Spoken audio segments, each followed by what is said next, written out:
Оце надо було так взбодрить мене з самого утра. Всем привет, вы на канале Guard.ua, это обзор патча баланса от 21 августа. Я сразу хочу перед вами извиниться за то, что я с таким опозданием делаю обзор, потому что у меня была куча смен на работе.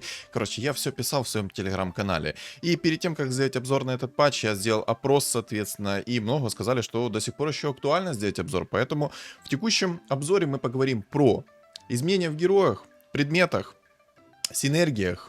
Ну и покажу, соответственно, метовые сборки на текущий патч, поэтому присаживайтесь все поудобнее, не забудьте поддержать меня, соответственно, своим лайком, кто не подписан, подписываемся, ну и на телеграм-канал тоже, соответственно, подписываемся, он закреплен, если что, в описании под видео, в комментариях под видео, и на экране в местах у вас будет появляться QR-код.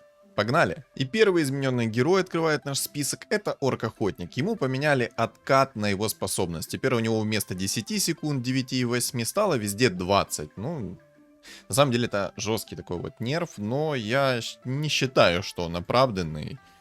Хотя на самом деле может и оправданный, потому что герой на самом деле, если вы собирали его в 2 звезды, довольно-таки был сильный. Особенно если вам упали нужные предметы под него. А нужные предметы элементарные. Это рок войны, ставишь себе агра, и если огр закатил на него способность, то ты суммонишь 2 кабанчика, там через некоторое время еще одного кабанчика. В общем, это было сильно. Так что я думаю, все-таки нерв более-менее, но оправданный. В анонсе патча баланса об этом не было указано, но также изменили Вайпера. Теперь у него таргетная способность, он плюется в одну цель, соответственно наносит ей урон, замедляет скорость атаки, там видите аж 2 буковки S. Ну, разработчики молодцы, сразу видно, что они вложили всю душу в этот патч и вот ошиблись в таком слове. Скорость атаки. Вот. В принципе, все значения вы видите на своем экране, и скажу так, на самом деле...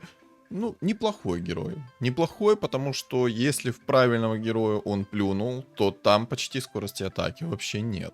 Изменили мартретку. Все хорошее новое, это далеко забытое старое. Вернули ей, соответственно, свой шанс крита. Теперь он составляет 10, 15 и 20%. И на самом деле теперь герой, я думаю, заиграет намного лучше. Ну, и наш любимый, всеми известный ТБ. В текущем патче разрывает все и вся. Что ему поменяли? Скорость атаки ему сделали вместо 1.2, 1.1. Это на самом деле очень приятный баф. Поменяли мету. Теперь у него, когда он превращается в свою форму, у него становится максимальное значение, соответственно, его атаки. То есть на первом уровне это будет 80, на втором уровне 160, на третьем уровне это будет 320, когда он перевоплотится в свою форму. Это важный момент, потому что очень много урона он теперь наносит. Раньше так много урона он не наносил. Теперь же в мете он наносит много урона. Плюс, соответственно, бафается его скорость атаки. А так как у него теперь значение 1.1, это довольно-таки очень приятный баф. Также мало кто знает, но если вы перевоплощаете, соответственно, фигуру, которая не является демоном, то баф демона распространяться на него не будет, если, конечно, вы не поставите синергию ведьмаков. Потому что, когда вы перевоплощаете фигуру, допустим, лон-друида, то он будет зверем и друидом. Но когда у вас стоит, соответственно, ведьмаки, то он станет и демоном. То есть, ну, как демоном? У него будет чистый урон с руки. Ну, думаю, тут понятно. Ну и, соответственно, все исходные синергии, которые вы перевоплотили из того персонажа, они остаются на том герое. То есть вы можете условно поставить Трента, поставить 6 эльфов, он перевоплощает этого Трента, и Трент будет эльфом, демоном, ТБшкой и друидом. Вот так это работает. Изменили тролля берсерка. Ему оптимизировали диапазон его дальней атаки. На самом деле, как оптимизировали, я пока что немного не понимаю, потому что у меня не было возможности на нем сыграть. Но я так понимаю, это 2 клетки всего лишь, да? Ну, если что, то поправьте меня в комментариях. Я просто на нем еще не играл, не было такой возможности. И вот, кстати, хочу такой вот момент. Видите, какая у меня внешка на тролле? Скорее всего, по крайней мере, мне так кажется, с текущей внешкой, которая у меня сейчас есть на этом тролле, у него намного быстрее анимации скорости атаки. Поэтому, если есть возможность, ставьте такого тролля и сами ощутите изменения на себе. Изменения коснулись и Свена. Что ему поменяли? Ему повысили его родную атаку, теперь у него 150, 210, ну, все значения вы видите на своем экране. Но самое жесткое, это то, что ему теперь не хватает катастрофически скорость атаки, потому что ему сделали значение 1.6 вместо 1.3. То есть теперь без предметов на скорость атаки он будет бить, ой, как редко. Поэтому предметы на скорость атаки ему нужны. Изменения коснулись и синергии пандаменов. Изначально, как только пандаменов переделали, то шанс выпадения на панду, ну и, соответственно, другую какую-то рандомную фигуру был 8%. потом 10%, сейчас 12%, поэтому шанс намного выше стал. И, соответственно, вы не будете ничего получать, зато ваш противник будет в каждой катке собирать себе панду без яиц, без клеверов, в 2 звезды, в 3 звезды. Короче, жизненный момент сейчас диктую вам. В общем, меня еще спрашивали по поводу клевера. Как работает клевер на синергию пандаманов? Привожу пример. У вас есть пивная панда и нефритовый генерал. Да, упал вам, допустим. Закидываете клевер в пивную панду и нефритового генерала. Соответственно, на этих двух пандах будет повышенный шанс на то, что у вас сработает синергия пандаманов. Вот. Сколько накидывает, соответственно, процент? 3%. То есть у вас вместо 12% становится 15%. Но это вам не поможет. Найдется какой-то китаец и вьетнамец, который расскажет, как вам без клевера доставать двухзвездочные панды, трехзвездочные панды, а то и легендарные фигуры. Как-то так, как-то так. Изменения коснулись и синергии магов. На самом деле, не знаю, зачем порезали магов, но на этот вопрос ответа мы, соответственно, не получим. На первом уровне синергии магов было 40%, стало 30%. На втором уровне синергии магов было 80%, стало 70%. Классовую особенность тоже немножко апнули, было 50%, стало 60%. Зачем понерфили магов? В душе не знаю. Не знаю. Может, кто-то знает, напишет в комментариях. Важные изменения произошли в предметах. Теперь вы не можете накинуть 2, 3, 10 палок в одного героя, потому что будет работать всего лишь одна. Это касается абсолютно всех предметов, поэтому этот момент нужно учитывать. Это важное изменение. Изменили предмет первого тира, духовный талисман. Теперь оно не дает уклонения, то есть предмет стал максимально бесполезным. Ну как максимально бесполезным? Против жрецов нормальный предмет, но брать его на первых раундах вообще никакого смысла не имеет. Поэтому если падает вам этот талисманчик, то бесполезный предмет у вас в кармашке. Изменения коснулись и предмета второго тира стальной щит. Тут, конечно, в описании написано, что 50%, но по факту там 75% шанс, что вы получите навсегда плюс 1 к броне. Приятное такое изменение, но все равно бесполезный. Слишком много условий надо соблюсти, чтобы этот щит максимально себя показал. Наследие духа огня. Это теперь самый актуальный предмет на текущем мете. Но об этом мы поговорим чуть позже, когда я буду показывать вам, соответственно, сборки. Из 4-го тира перенесли в 3-й, порезали немного здоровья, теперь дает 600 здоровья. Один из самых бесполезных предметов перенесли из 3-го тира. 4-й тир. Зачем это сделали? Еще и порезали его. Теперь там ваши иллюзии не 10 секунд живут, а 7 секунд живут. Зачем так сделали? Не знаю. Вот не знаю и все. Вот. Ну, разработчики молодцы. Сразу видно, что играют в свою игру. Но, ребята, все вы прекрасно понимаете, да? Приятные изменения коснулись Радика. Его перенесли из 5-го тира в 4-й тир. Потому что для 5-го тира я считаю, что этот предмет слишком дорогой был. Для 4-го тира пойдет. Потому что раз в 2 секунды вы наносите 100 единиц чистого урона в радиусе 2 клеток. Для 5-го тира, извините меня, это слишком дорого было. Особенно, когда так мало предметов. Ну, я думаю, что этот предмет неплохо заходит под эльфов. Под синергию кунг-фу вообще шикарно может зайти. Изменили предмет вечность. Теперь это уникальный пассивный навык. Раньше был активный навык. То есть, условно, какой-то тайт мог вам нанести сначала стан, а потом сработает БКБ. То есть, когда вы уже сдохнете, тогда БКБ и сработает. Как-то так. Сейчас делишь это уникальный пассивный навык. Спасибо, разработчики, что учли этот момент. Ну и, соответственно, из-за того, что это уникальный пассивный навык, под 6 богами вечного БКБ теперь не будет. Из 4-го тира в 5-й перенесли перчатку демонов. Я считаю, что это более-менее оправданное решение, но в мету, когда отхил не работает на чистый урон, этот предмет менее желанный. Также подняли ему урон. Вместо 25 теперь вы получаете 50 урона. Ну, что думаете об этом, напишите в комментариях, соответственно. Переходим сейчас к метовым сборкам. Самая топ-1 метовая сборка — это Керри ТБ.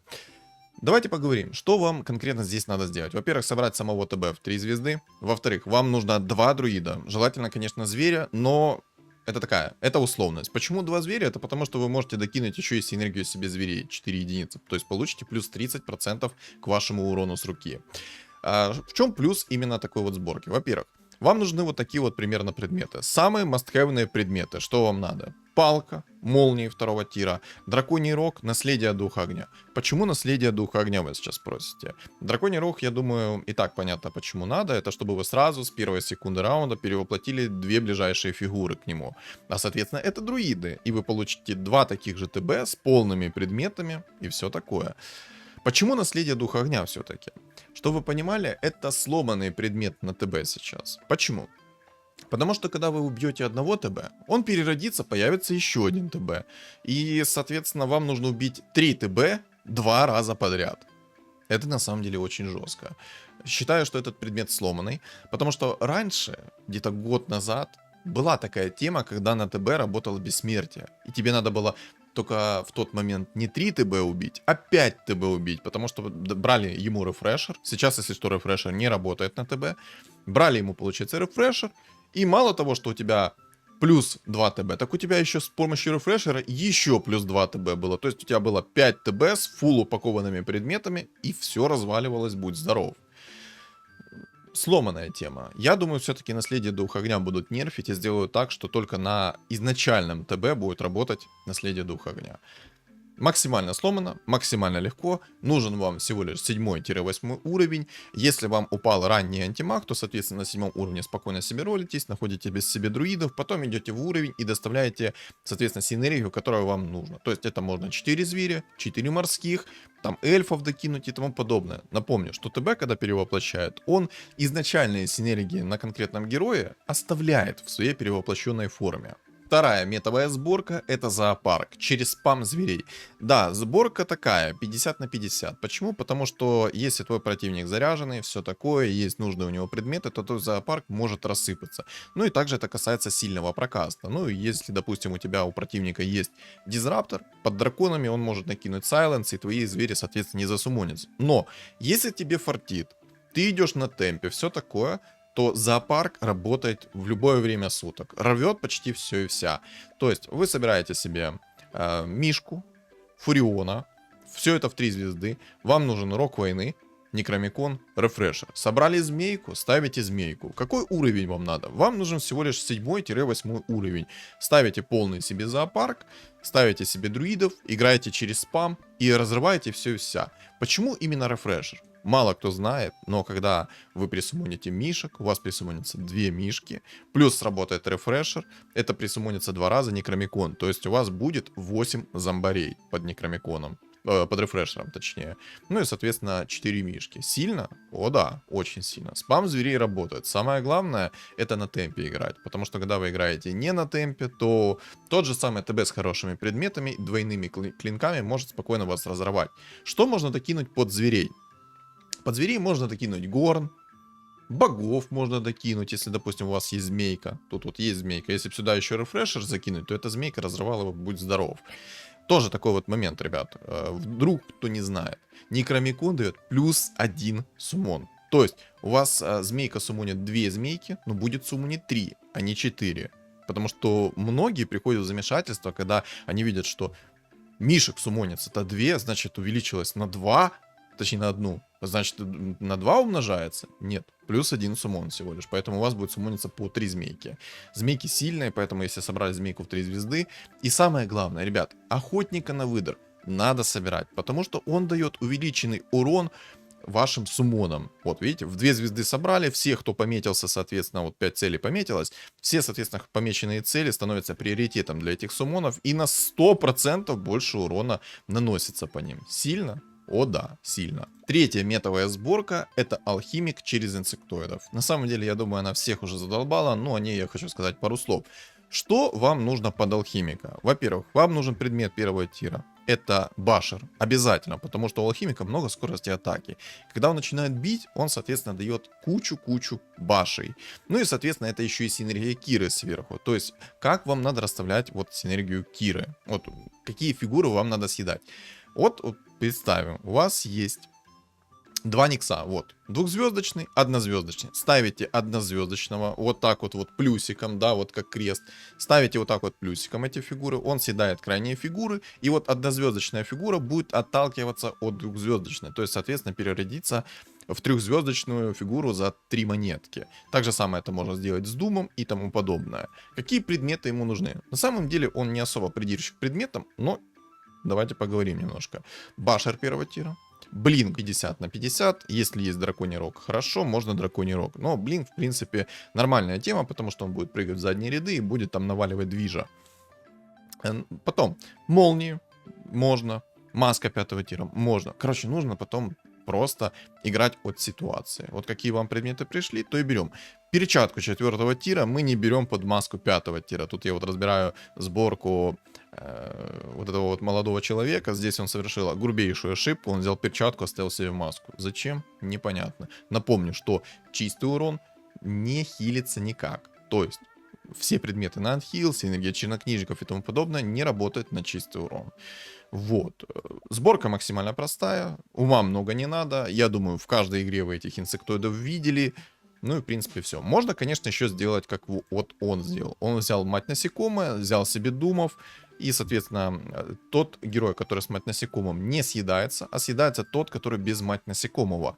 То есть вот этот вот дум. И, соответственно, этот дум будет отталкиваться от этого дума, и либо присуммонится дум, либо присуммонится трехзвездочная фигура за 3 монетки, которая из 3 тира. 4-я метовая сборка — это драконы. Я множество роликов выпустил с драконами, со всеми этими метовыми сборками и тому подобное, и так далее, и так далее, и так далее. Поэтому, ребят, я много говорить о них не буду, все есть на моем канале, сами посмотрите, как наяву это все работает. Но скажу следующее.